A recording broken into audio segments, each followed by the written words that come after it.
Nkwaniriza nnyo mu kaseera kano we tukutuusizaako embeera y'obudde. Omwanjuzi nze Lubega Micheal. Enkuba ekyagenda mu maaso n'okutonya mu bitundu ebyo ebyetoolodde ennyanja Nalubaale.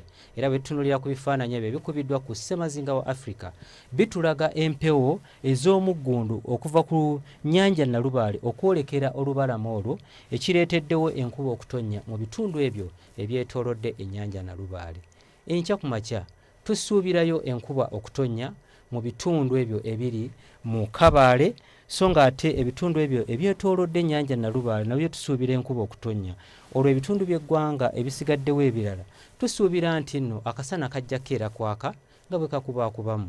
Wabula embeera eno tugisuubira okukyuka, era olw'eggulo tusuubira ebitundu ebyo ebyetoolodde ennyanja Nalubaale okubeera ebyekiddedde, so nga ate mu Kasese, Mubende ne Masaka tusuubirayo enkuba okutonya. Olwo ebitundu by'eggwanga ebisigaddewo ebirala tusuubirayo pereketya w'omusana.